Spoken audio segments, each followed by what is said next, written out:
or whatever you'd like to do to make it Okay. as Well, realistic as possible is great. perfect. Sounds good. I'll start here for right now. Thank you so much for having me. My name is Hannah Eggert. I grew up in Portland, Oregon. Always played sports as a nice little tomboy. And I think the best part that got me into PCA is I work for an organization, the Trailblazers, that works with kids all over our community. So part of my job is to put on camps and clinics for kids ages 7 to 14. And I get to see kids that have come from all walks of life. Having a coach growing up who was probably the most incredible man ever, my dad, just seeing the impact that he can have on people, knowing that he was a guy that, yeah, he wanted to win, but most importantly, he wanted to stress the importance of having a positive attitude and being a good teammate and doing all of those things that PCA strives for. So I think now working for an organization that is fully supportive of PCA's missions and having that experience as a child has really brought me into why I want to be here and present about Positive Coaching Alliance. So thank you so much for joining me at this workshop today. Notice I called it a workshop. There's a reason for that. I don't want to just be speaking at you the whole time. While I do have some great insight, I definitely want your guys' feedback, and I want your opinion and to buy in. So just to make sure that you guys know I'm serious, since we have a small group today, I'd love to go around, and if you guys could give me your name and your favorite board game when you guys grew up, or now, because I guess I still play board games at this age. So real quick, just take a minute. Again, my name is Hannah, and I think my favorite board game growing up was Monopoly. Kelly? My name is Kelly, and my favorite board game now is Catchphrase. Oh, great call. My name is Ben, and I think growing up I loved the game of life. I thought that Oh, was a really fun game. And Isabelle, if you can just turn the camera down just a little, Oh, we got sorry. all ceiling instead of hand. There we go. Now we oh, can there see you. it is. Okay, My thanks. arm was getting tired. There Sit it right there. you go. Perfect. And I don't know if we have Jack's audio working. Oh, I feel like No, he's just mouthing he's things. just mouthing things. We don't have your audio, Jack. I don't know what's going on. Awesome. Isabel? Oh, my name's Isabelle, and my favorite game growing up was checkers. Oh, Oh yeah. fancy. Cool. Good All game. right, so now that we've all got to know each other, I'm going to pretend to go ahead and just go into the actual first principle, making sure that everybody has their books. We'll be referencing that throughout the entire workshop, so please, it just went, sorry guys, it went out. Please make sure you have that on handy. We'll be referencing that as we go. So first principle done, second principle done. Now, before we get started on our third principle, I'd like to play you guys a quick video clip. And then there's that nice little softball video clip for you guys. Okay. Won't waste your time on actually playing it, but pretending now that it is over, does anybody recognize that? Does anybody know what happened on that clip? Yeah? Kelly? Yeah. The girl from the opposite team, took it upon herself to ask the ref if she could carry the girl around the bases. That was incredible. Right. So this kind of hits close to home, first of all, because it's a Western Oregon team, and since we're in Oregon, super, super cool that that was a local story. What's so great about this actual moment is that it takes PCA's third principle, which is honoring the game, to a whole new level. So not only are these girls on the other team, they're honoring the rules, they're honoring all these different facets of the game and just elevating it to whole new heights. So while we go into PCA's third principle of honoring the game, we'll go ahead and start in what really gets the call down to the roots of the game. So honoring the roots. So what we have here is PCA's little tree with all of the roots digging in, and let's go ahead and go through. So can anybody tell me what the R in roots stands for? Respect. Very, very close, Kelly. Good call. Honoring the R is the rules of the game, okay? So it's very, very important that we want to go ahead and honor the rules, hold the integrity of the game, make sure that everybody has a fair playing field, all right? So moving along to the O, can anybody tell me what one of the first O's is? Officials. Officials, great. So one thing that's super, super important, and this one is also hits close to home to me. So I grew up playing softball with a girl, and her dad was a major league umpire. Very, very well respected in the industry. And something that happened that was a personal touch to me is he was umpiring a game, may or may not have heard of it, in 2010. Darn near perfect game. It was in Detroit, and a gentleman was going for a perfect game. It was going to be the last out of the ninth inning, and all of a sudden somebody hits a grounder, and Jim Joyce, he made a bad call. What was so great about that, not him making a bad call and kind of throwing this guy's perfect game, but was the fact that afterwards, very rare do you see an umpire own up to his mistakes or any official, but he went and addressed the press. He apologized to the pitcher for ruining his game. And what was so great about that is that, again, honoring the game to a whole new level. Like, he realized that the rule that he should have done, and unfortunately they make mistakes. So most importantly, realizing that these men and women and young folks that are out there umpiring and refereeing our games, that they're humans and that they're going to make mistakes. So really, really important that we go ahead and honor them as well, because they're out there doing their job and trying just as hard, and people forget that they're human. So making sure that it's super important that we go ahead and honor them as well. Moving on to the next O. Can anybody tell me what the second O is? Opponents. Opponents, great. So again, why is it very important that we honor our opponents? That's our competitors. We play when they're playing well, then we should be playing better. We rise up to the level of our competition, I think. Exactly. So you want to make sure too, again, you show them the same respect that you want for yourself, right? So next we have, of our root system, we have our T. Can anybody tell me what the T is? Team. Team, yes, your teammates. Why is it so important that we encourage and we honor our teammates? I think united we stand. If you've got a strong team, they're much more unstoppable than if you don't. Exactly. So important that we honor our teammates. And then the last, which I think is definitely the most important, is the S of roots. Anybody take a guess? Self? Self, exactly. So again, you guys, we need to make sure that we as our own selves have a high standard, and to be able to keep up to that standard, if we can respect and honor ourselves, that will hopefully encourage our teammates to do the same. It will encourage our opponents to respect us at the high level that we have for ourselves, and same with the officials. So moving on from that, taking just another moment to kind of remember the importance, going back to that Mallory moment of, there were so many facets of the game that were honored. Again, the rules. Yes, it was a rule that her team couldn't help her, that her coaches couldn't help her, but the opponents respected that girl so much, and the fact that she deserved that. So they were willing to do whatever it took to really stand up and rise above and make sure that she got what was fair to her. So such a cool moment, and always try to keep in mind kind of what your Mallory moment would be. So moving along here to the importance of creating culture. And can anybody tell me what and how they would view culture within their team as a coach? I think it's sort of the As a reputation of your coach? team. Ben? Yeah. I think I'd want them to do what you're saying, so that they have that people respect them for honoring all those things that you described.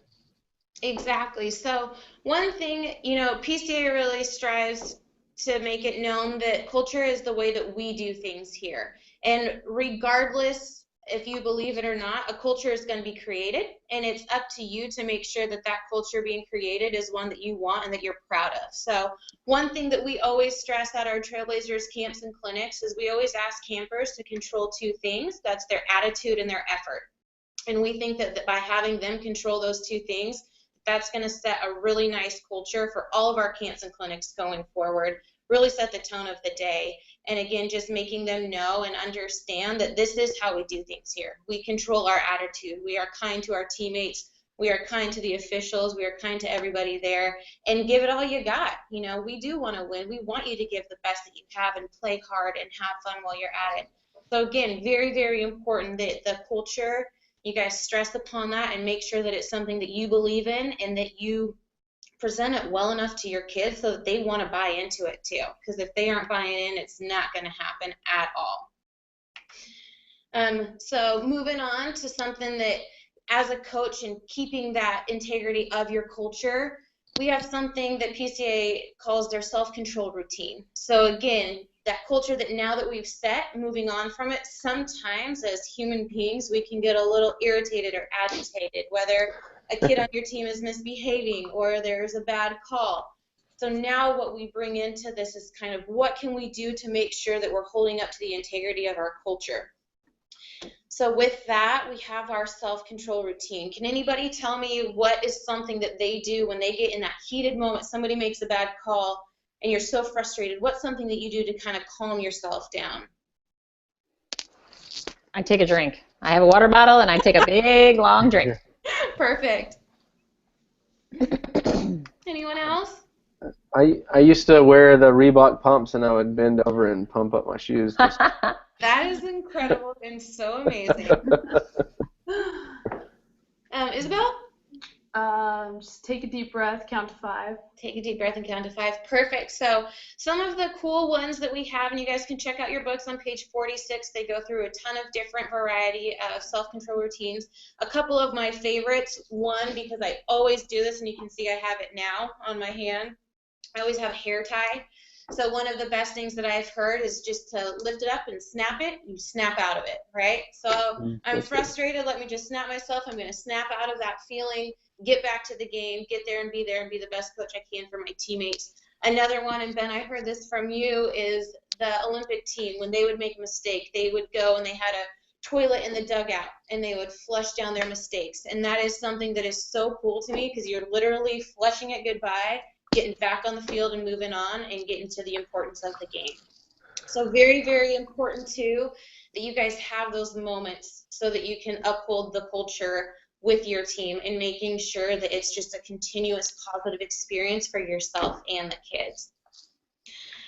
So before we move on from honoring the game, I want to pass on a message to you from PCA founder and executive director Jim Thompson. You will want, if you coach long enough, you will find yourself faced with your own big Mallory moment opportunity. Maybe even more than once, but for sure, coaching provides a never-ending sequence of smaller Mallory moment opportunities. My challenge to you is by your actions, time and again in those moments, to elevate the game the way Mallory Holtman did. And again, that kind of speaks for itself, so let the quote sit with you, take a minute, let it digest. We've also got that in the book for you to go back and reread if you'd like, and we will continue on. So I realize I flew through that. But Yeah, no, that's good. Good. That's good. Yeah, you have 7 minutes to spare, so that was that was good. Awesome. All right, that was great. I love meeting somebody for the first time and having them just do a great job. That was awesome. I feel too, and maybe this is some kind of advice and feedback from you guys. Do you feel that with, when I was in it with larger groups and stuff, more people have more feedback and you can kind of go a little bit deeper in conversation? But with a smaller group, and obviously you guys are very well versed in this, you don't have to pull as much out. Do you think that kind of helps just take up a lot of the time, or should Absolutely. Okay. Yeah, and I have some suggestions for you too. That just to get more out of the audience. Hannah, right off the bat, a lot of positives. I mean, I just think you exude energy, and you're just a naturally positive person. Your smile, you're upbeat, you're energetic. You look like you're enjoying what you're doing. Yeah. And that seems like a minor thing, but not every trainer that gets up there huge. has that. So you've got that likability right off the bat. And you're really, you can tell you're passionate about this, and you're moving at a good pace where I'm not falling asleep. Like, this is a lot of information. Right. And you're keeping it, the tone of your voice is upbeat, and you're keeping it moving. And that's important because most of these workshops are done in the evening. Yes. And after a long day of working and then a long day of coaching, you get coaches sometimes at these workshops at 7 o'clock at night, and you're like, they're falling asleep. So I love to see that energy and that pace that you went. I love just, what's your name? What's your favorite board game? I mean, anything to get them up and talking. Yeah. And not about a really super deep subject. I see a lot of trainers that'll say, who is the most influential coach in your life? And that's the very first question. So I think it's good to kind of break the ice a little bit and get them talking about, oh my gosh, I forgot about that game. I was thinking of the game Mousetrap. That was the one that popped into my head when you said old games. Like, do you remember that game? That was awesome. That's awesome. So I thought that was really great. When you jumped into honoring the game, just a couple things in questioning. I always try to say, make sure when you ask a question, there's a purpose to it. Okay. So you just showed the video. The reason that we have the video in there is so that you don't have to talk too much about it. Yeah. So you showed the video, and then you said, like, what did you see there? So it's kind of like repeating what we already saw in the video. Use the video to help you, assist you, so that you don't have to ask questions. Okay. So, instead of saying, what did you see there, maybe say, wow, how would you have felt as her coach? Okay. Something that would get them actually purposeful thinking, like, wow, if I was Mallory's coach, would you be surprised? Would you be shocked? Do you have players on your team that would do the same thing? Just kind of thought-provoking questions, or something like that. Okay. When you went through, I thought you went through the roots fine. I think you were quick. You were to the point. You brought up something in each one. I thought it was great. The one thing I want to point out, we use the term honoring the game as the principle, but honoring the game means respect for rules. Okay. Respect for opponents, respect for officials. Instead of saying like we honor the officials or we honor the opponents, because if you tell an 8-year-old boy that he has to honor his opponent, he might look at you like, yeah, that's not going to happen. Okay. But if you say, how will you show respect for your opponent, I think it's a little bit clearer of a message. So we say honoring the game is the big principle, which breaks down to respect for each of those areas. But I thought you went through them very, very clearly. I loved the official story because is that the Armando Galarrago story? Yes, it is. And we actually use that for our athlete workshops. That's in our athlete book. So we use it from Armando's point of view. He went up and respected the official. So you could even bring that area. You were just talking about Jim Joyce, which was cool because that's awesome that you know him too. But as soon as you said that, I'm like, wow, you didn't even think about the player and the respect that the player had for he didn't flip out on the official. And that probably, and I like to use that in my athlete workshops because think about that. If Armando Galarrago was so respectful of the official, that gave the official the opening to have a clear mind and say, you know what, maybe I didn't make the right call. Yeah. Whereas if the player would have bit the official's head off, the official would have been defensive right there. Exactly. Yeah. So in respecting the official, he actually made the official better. So that's something that I like to bring up. The only other thing that, and this is so hard for me to articulate, you did a great job at saying this is what we need to do. You need to respect all of these areas. I am thrilled with how you did that. You already talked about buy-in, buy-in from your teams. Yeah. The one area that I would extend it a little bit more is to talk about why. Okay. We know as adults, it's super important for us to be respectful of officials, respectful of teammates, respectful of self, and you did a great job. But why would a high school athlete or little youth athlete, what's in it for them to be respectful of their opponents? Okay. What would you say? I think, again, just kind of having that standard for yourself, and you want that in return. So it's super important that we go ahead, and it goes back to the basic principle, treat others how you want to be treated. Mm-hmm. So I think that's a good point to make. Okay. You want them, if you're respectful of your opponents, they're going to be respectful of you. What about when your opponents are not respectful of you? Right. Why should we still be respectful of them? What's the purpose? Right. And again, it's going back to kind of those things that you learn as a child, like 2 wrongs don't make a right. Right.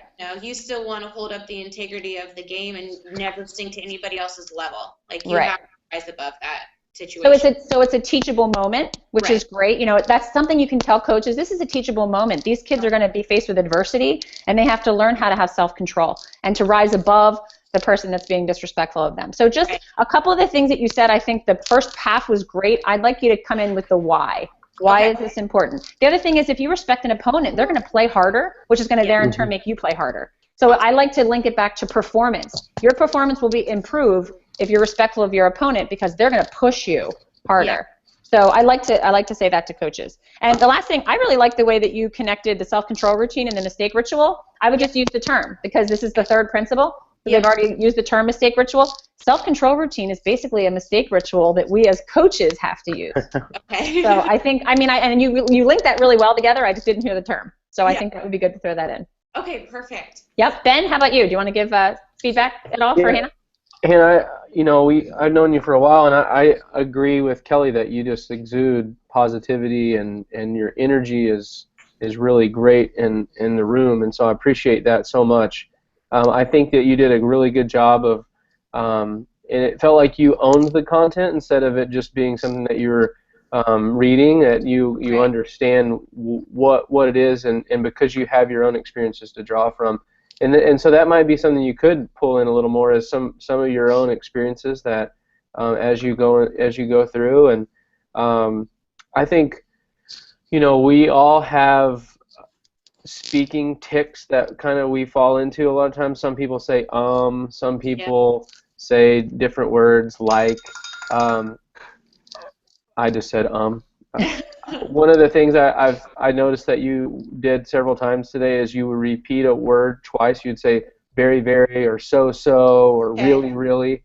And I think that's just something that, and if you're aware of, that when you get nervous or when you're presenting, it starts. If people start to, it can be distracting for people if it becomes like too often. But that's just something that we all do. Yeah. And so the more comfortable you get with the material, the less that'll happen. But if you're aware of it, then maybe it's something you can Yeah, no, isolate. thank you for doing that. I do think, and I just said that again, stay aware. No, now you're going to be like overly aware of it. One thing I really did like too is you brought up, and I think this is something that we'll work on as we look at how you lead the Trailblazers camps. You talked about attitude and effort. I think we want to make sure as we do that, how can you enhance the attitude and effort that you're teaching with the Blazers with the PCA material? So if you're talking about effort, point them back to the elm and say, that's a part of the mastery is like your effort, and so that's why we stress that with the Blazers. And attitude, where would attitude fall in to roots? Okay. You're talking about roots right there in the spot, and then you bring this up, so it's a great chance to say, when you're honoring yourself or you're honoring the game and you're respecting yourself, it's your attitude is such a huge piece of that. So I think the more that you can tie what you're doing with the Trailblazers and integrate our language into it, I think it's only going to enhance the message that you're trying to get across. Okay. But I love that you're bringing the Trailblazers piece into it because I think that's why they're there. So I think that's really good. And I think too, just to piggyback on what Ben said, I think when you go through each of the ROOTS, make it a teachable moment. Okay. How would you use some of these tools to teach your players how to respect officials? How, for example, one of the things I did was with my high school players, I went to Dick's and I bought an official jersey. So at the end of every scrimmage, I throw a jersey on one of the kids because they learn really quickly that it's hard to be an official. Something simple like that. I have my players go over and shake the hands of their teammates and introduce themselves to their teammates. My swimmers don't get out of the pool until they shake hands with the person in the lane next to them. All these things are teachable moments. Okay. So take each one of those ROOTS and put it out to the crowd. You don't have to have all the answers. You've got a whole room. And you said that in the beginning. I love how you said that. Like, this is a workshop. I want your feedback. Yeah. Ask for the feedback. Hey, you know what, guys? I want you to take a minute and turn to somebody next to you or near you or get in a partner, pair with somebody. Talk about how do you teach rules? How do you make it a teachable moment to kids that don't know this? Things like that. Just more of pair and sharing gets more ownership in the whole room rather than just, bebopping around. And I call it popcorn questioning, where you're just kind of like, boop, boop, boop, boop, boop, boop, boop. Have them talk, have them discuss, have them chew on it for a little bit, have them debate. I think it's a great thing to get them actively involved in a workshop. Awesome. Yeah. So that's I'm glad to meet you. That was great. Yeah. That was fun. I appreciate it, and thank you for all of the feedback. I appreciate it, and I am working to improve speaking in general, so I think hearing your guys' feedback, and again, sometimes you're just not aware of the things that you say or do, so I appreciate that, and I'm really looking forward to kind of making it better. Well, I'm really, really looking forward to it, too. Thank you. All right, Ruben just joined us, and I think Isabelle is up. Yeah. Hi, Ruben. This is Isabelle. Ruben just joined. Hi. Nice to meet you. Perfect. So I'm going to try to get, Ruben, sorry, we're on our phone right now. The computer's at work. We're having difficulty with the plug-in. Yeah, so I'm going to go ahead and get the phone situated. Let me know if you guys can see her okay or not. And again, Isabelle is going to be talking about the second principle. Okay. Can I see her? Yep. Yeah, that's great. Okay. Awesome. Do you guys want me to go through the same kind of intro that Hannah did, giving a little bit more on like the background and then? That'd be great. Yeah, I'd love that. And then I'm going to do the second principle, the emotional tank. Perfect. All right. So my name's Isabelle, and growing up, I was always involved in sports. Ever since I was little, rec soccer on Saturday morning. I played basketball, ran track, lacrosse, softball. you name it, I wanted to do it. I went on and played soccer and basketball and ran track in high school, and then played basketball and ran track in college. And so from years and years in competitive sports, I experienced all kinds of coaches, the good and the bad. And my coaches, some of them were some of the most important people in my life and really taught me a lot of great lessons that I was able to take from sport and use in my everyday life. And they were such positive role models. You know, they wanted me to be a better player and a better person. But then on the other hand, I also had those coaches that were win at all costs. Bottom line for them, they wanted to win. Nothing else mattered. Which was, you know, everyone has their own style of coaching. I didn't necessarily agree with that as an athlete. I didn't respond very well to that. And while I was in college, I coached kids sports camps in the summer. And that was such an amazing experience for me. Seeing those little kids, even when they just score a goal, wide open goal, but they score it and they look to you for, you know, they're excited, they want to see you excited. That just made me smile and made me realize how important sport is at a young age and how many great lessons it can teach kids.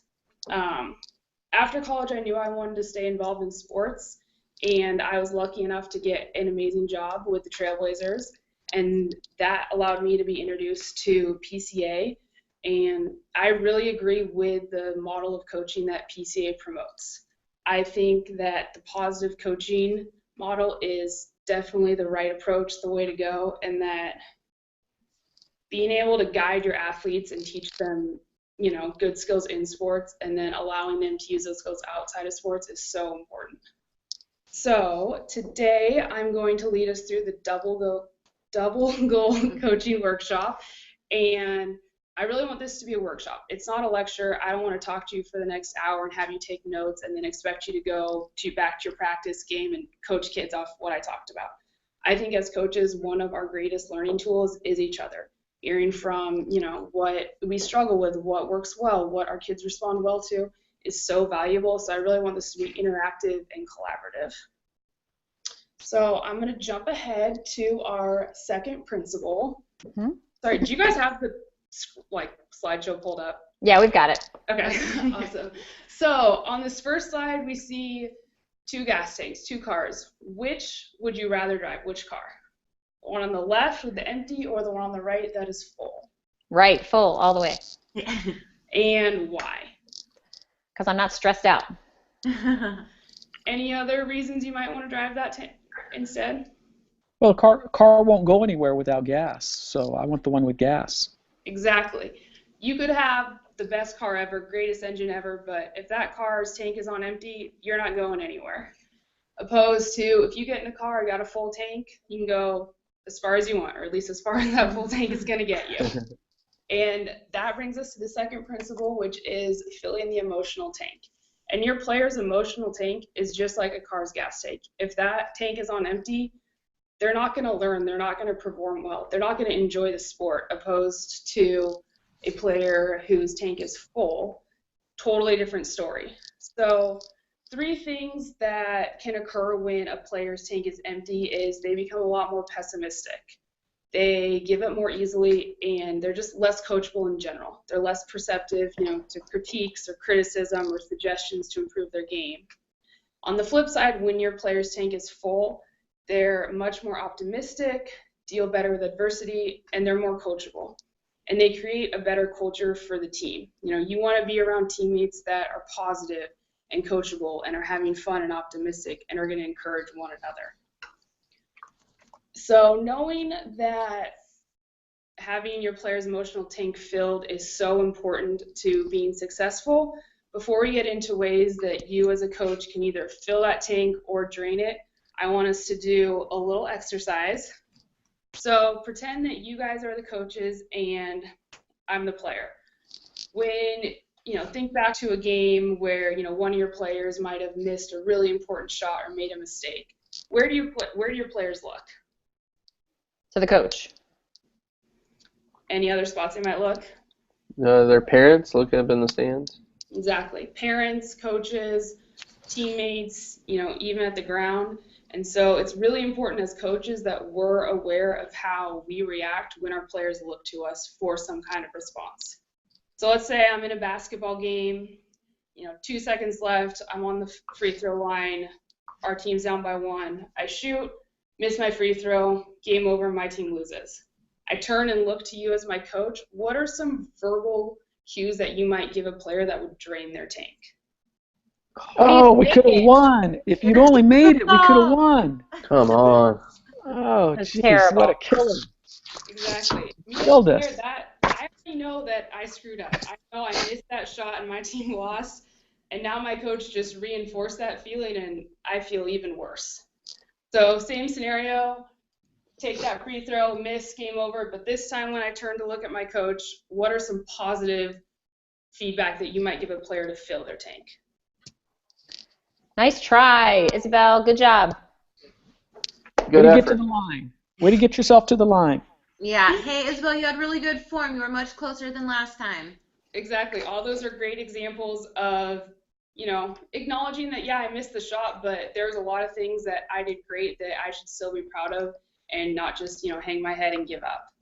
So just 2 more quick scenarios in this. So same thing. Take that free throw shot, miss, game over, we lose. But this time, what are some non-verbal cues that you as a coach might give a player that would drain their tank? Exactly. Palm to the face, head shaking, just turning, walking away. All those are perfect examples of that. And so last scenario, shoot my free throw, miss, game over. What are some positive nonverbal cues you might give a player? Thumbs up, always a good one. Exactly. And so it's really important as a coach. I think, it's as important, if not more, to be aware of your body language and nonverbal cues, because players really pick up on that. When I was running track in college, after every race, the first thing I did was look to my coach to see if he was happy or mad with how I ran. And I knew the second I finished if he was mad, because he would look at me, turn his head, and walk away. And I might not hear from him the rest of the day. Opposed to, if I'd had a good race and he was really happy with how I'd run, he'd be cheering, clapping, so excited for me. And, just as an athlete, having your coach turn and walk away, you disappointed them. And I might have had another race later on, and all I can think about is, okay, well, I screwed up in that first race, and I know my coach is disappointed. So really being aware of our body language and how our players are interpreting that and how it's affecting them is so important to remember as a coach. So moving on to some things that can drain one of your players' emotional tanks, criticism and correction, sarcasm, ignoring them, and again, those nonverbal cues. I know as coaches, it's our job to correct our players, and sometimes that involves giving them criticism or feedback. Hey, why don't you do this differently? And one way to kind of soften that blow is sandwich that criticism between 2 positives. So, if I'm telling Hannah, hey, how to fix her shot, start out by saying like, hey, Hannah, way to get your feet set, but next time make sure you bring your elbow in, but your follow through is great. So now she knows, hey, I've done some things great, but I need to work on some other things at the same time. And then some things that will fill your players' tanks are truthful and specific praise, expressing appreciation, listening, and again, those nonverbal cues. It's really important when you are giving your players praise that it's honest and specific. Kids, they're not dumb. They know when they're performing up to their ability or, when they're maybe not playing as great as they could. So if you're just giving your players that blanket like, hey, great job, you did great out there, they kind of know like, no, I didn't really do great the entire game. Like, my coach isn't being sincere with me, opposed to you're like, hey, Kelly, great job hustling through all 4 quarters. I could really tell like you gave it your all. You might have missed the majority of your shots, but you hustled. And as a player, that's going to feel good for your coach to acknowledge that they noticed your hustle. So, it's a lot to balance these draining and filling. But if you can kind of get that right balance, something magical is going to happen. So as a coach, what do you think a good balance of those, draining moments and then those filling your tank back up? 2-to-1. Mm, Twice as much tank filling as tank draining. Not quite. Good guess though. Any other guesses? I think 3-to-1. 3-to-1. A little better. It actually is 5-to-1, and we call this the magic ratio. Because when you're giving kids that 5-to-1, 5 positives to that 1 criticism, something magical is going to happen. You're going to notice those kids who might seem a little withdrawn or not very excited or engaged. Suddenly, they're going to be those kids that are fired up to get out on the court and are loving practice, loving games, encouraging their teammates. And so, something as coaches you really want to strive for is getting to that magic ratio. Coaches aren't perfect. We, just like our players, have things that we have to work on and improve on. And so, next time you go into practice, maybe just in the back of your mind, have a little mental tally going of those positives to negative. And those positives don't have to be 5 times you acknowledge something great a kid did. It can be the simple things as when your players walk into the gym, greeting them by name, being like, hey Kelly, how was your day at school? Taking an interest in their life outside of practice.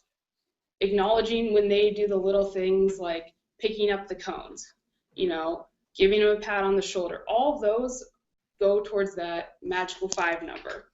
And it's okay, when you have those times where you do need to critique or criticize your players. That's your job as a coach to help them learn and get better.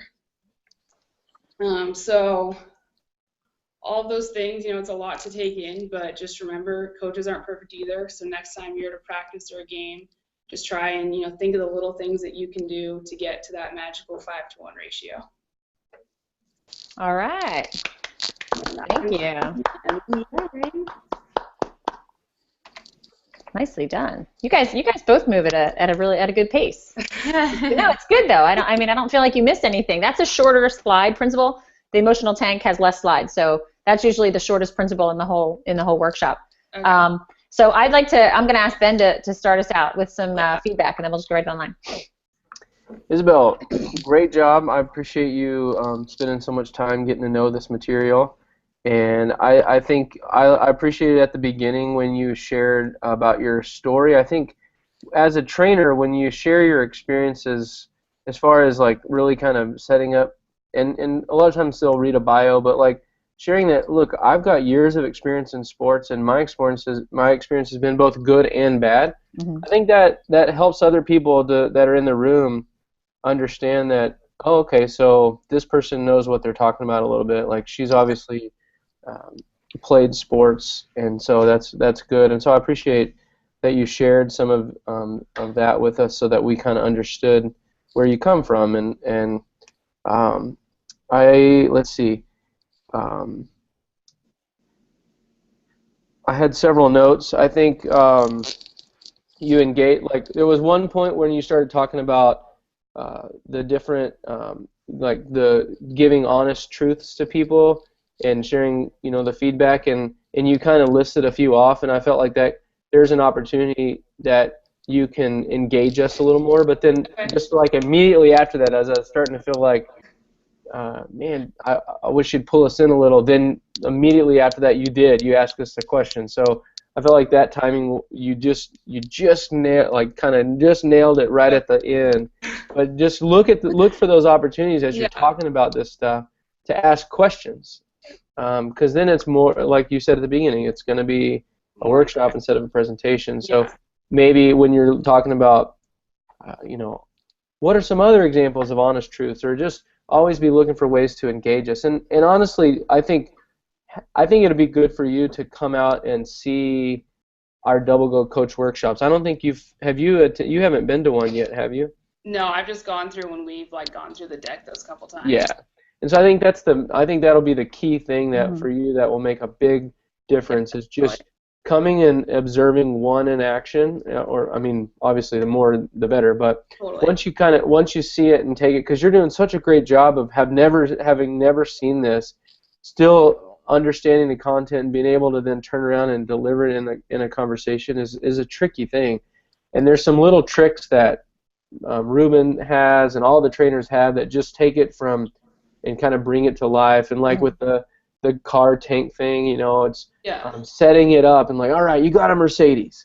And it's a beautiful Mercedes, and it's blue and shiny, and it's brand new, and it's got the screen inside and the super engine, and then we got this Yugo over here. You know, it's just like it's just kind of enhancing these scenarios and like bringing them to life and taking them from just something that's on the paper and putting them into like this context and using that. Like, we're multi-sensory people, so build out these visuals and I think if you had once you see somebody do that, it's just gonna click and you're like, oh yeah, I got this. And so that'd be one thing I definitely think that will help.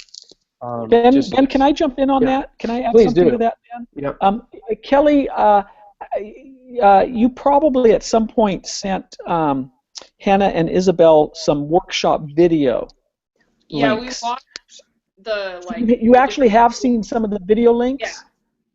Good. Okay, good. Excellent. Ones.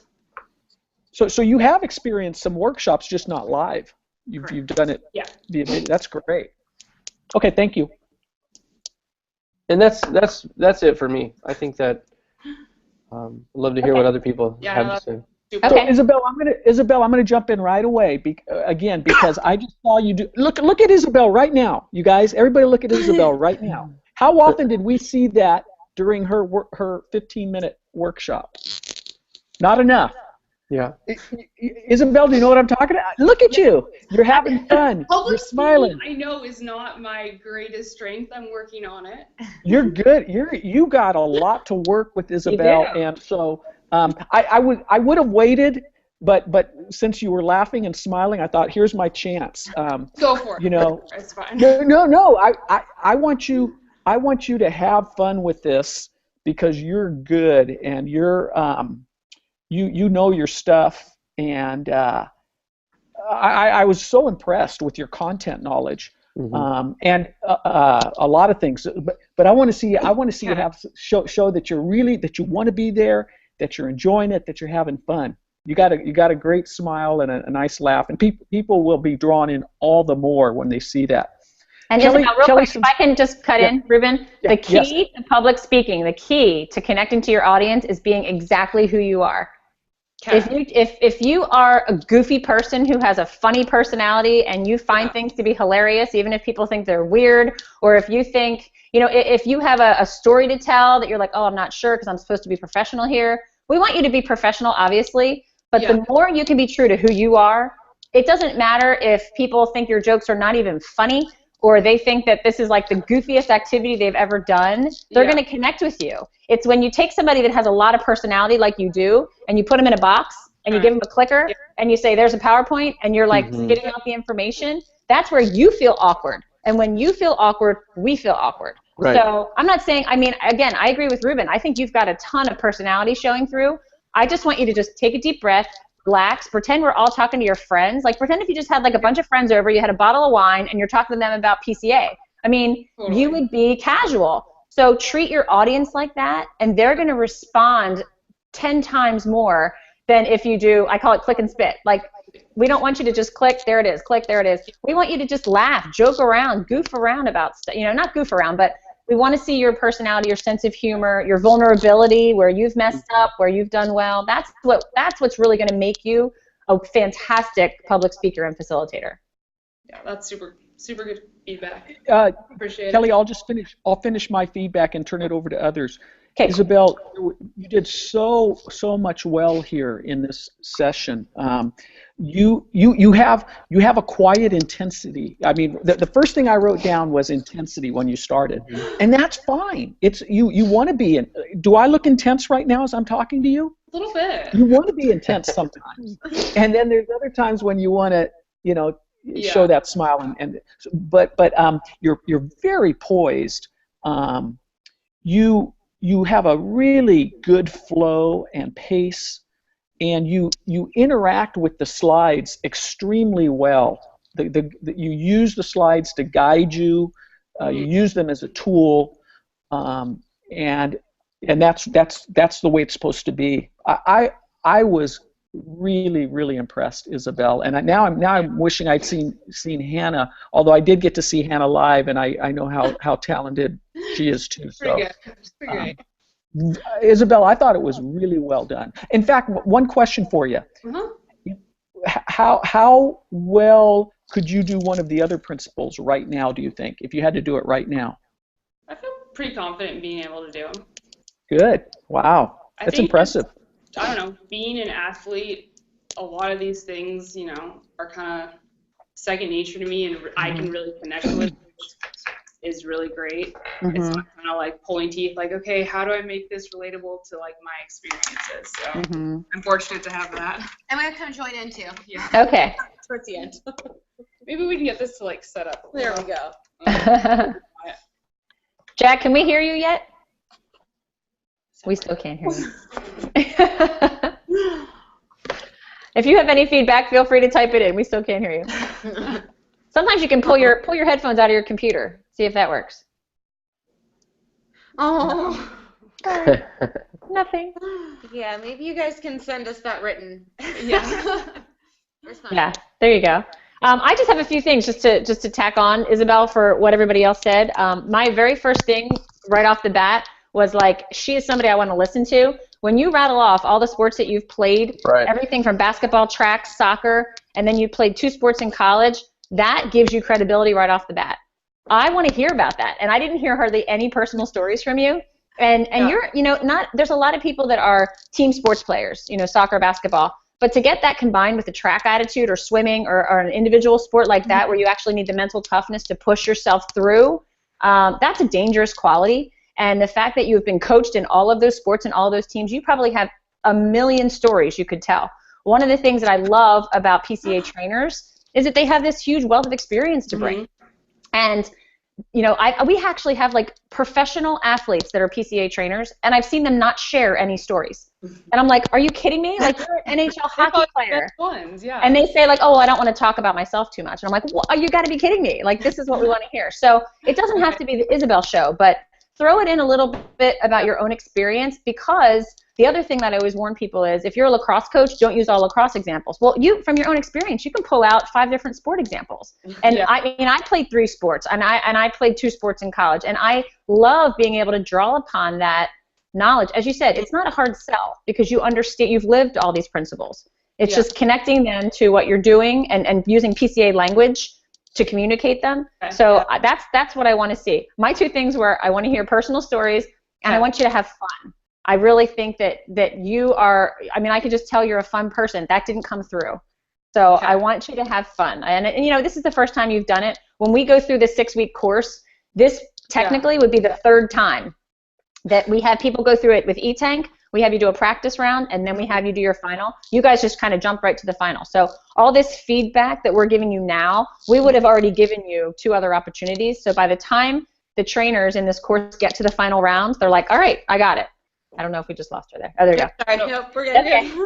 So, you know, again, you're getting this all for the first time. So you've got something to build on. And personally, I would love to see you guys again. I'd love to see you have a second chance to take this feedback and try it again. Great feedback. Yeah, I think the other thing, I mean, I just put down so many little minor things, but just some content things. When you talk about the criticism sandwich, I usually put that in with magic ratio. Okay. Because what I talk about is, we have a really simple tool called the criticism sandwich, and it's 2 to 1. What's the ratio in criticism sandwich? It's 2 to 1. How do you up it to 5 to 1? You even said, use the person's name, you know, appreciate them for bringing in the cones. That's 4 to 1 right there. So you can use tools like a criticism sandwich and still make it a 5 to 1 ratio, even in that real simple thing. Use a smile when they're coming over. There you go. Boom, you're at 5 right there with your criticism sandwich. So I would probably, you know, mix it in with that. The other thing about the magic ratio, the other reason it's magical is because we as coaches do need to criticize. We need to give them feedback. We have things that can help them. And if we want to make our players open to receiving the feedback, we've got to up that positive to negative ratio. Okay. Because if we don't, we're just giving the kids negative after negative after negative, and they're not going to hear it. So one of the reasons that we call it magic is because all of a sudden when you get closer to 5 to 1, the players magically start listening, and they magically actually start doing what you're telling them to do. And it's like coaches have said, oh my gosh, it's like magic. I couldn't get Julie to even listen to a word I said because I kept saying, Julie, you're not doing this right, you're not doing that right, you're not doing this right. all of a sudden you start appreciating what she's done well, and Julie's the most coachable kid in the world. So that's what I pushed with eTank. It's coachability. Again, it's a consumer mentality sometimes in these workshops. What's in it for me? I'm a coach. I want Isabelle to tell me what's in it for you is if you up this positive to negative ratio to a 5-to-1, you're going to have coachable kids. You're going to have like the dream team of kids that you want. So again, it's sort of marketing. It sort of helps with buy-in, but it's just point blank. This is what's helpful. This is what can help you get better players. So thank you both for the time. Yeah, we all have the same phone call to get on in about 2 minutes ago. So. Okay. So sorry. No, that's okay. And you guys, Ben and Jack. Thank you. Yeah. No, I'll touch base with you later today. Okay. But yeah, thanks so much for putting in the effort. This is exciting. Yeah. Sorry. Yeah. If you guys just have one more minute, I'd love to just finish up real quick. Okay. But Jack and Ben, thanks for joining me. I appreciate it. Thanks. Yeah. Bye. Thanks. Jack. Bye. So for both of you guys, I would love to have you. Hannah, have you been to a live workshop yet? When Ruben was up in Portland, I went and he kind of did like a quick onboarding process for a few coaches. So I went and sat through some of Ruben's presentations. It was never a full-blown one, but just pieces of it. Okay, because you two, at the point you're at right now, our next step would be to get you out to a live workshop to present, to facilitate one principle, whether it's honoring the game or emotional tank or whatever it is. But I also want feedback from you. If you feel like, Isabelle, you want to actually see a whole workshop from beginning to end before you get out there and do it, that's great. I love to kill 2 birds with 1 stone. If you're there, watch 3/4 of the workshop, do the honoring the game principle. I'd much rather do that. Yeah, so that's what I'd love you to do. I feel totally confident that you guys would be able to deliver a great workshop, but I do think it's important to actually have somebody there to model it for you first. Perfect. Yeah, that would be great. So I'd be comfortable just considering we consider them associate trainers, which are people that are, ready to go, but not quite ready to go on their own yet. Yeah. So we would partner you up with a certified trainer. You would deliver one principle of the workshop. And then again, it's just good to get feedback, and we want feedback from you too. Like where do you think you did well? Where did you struggle?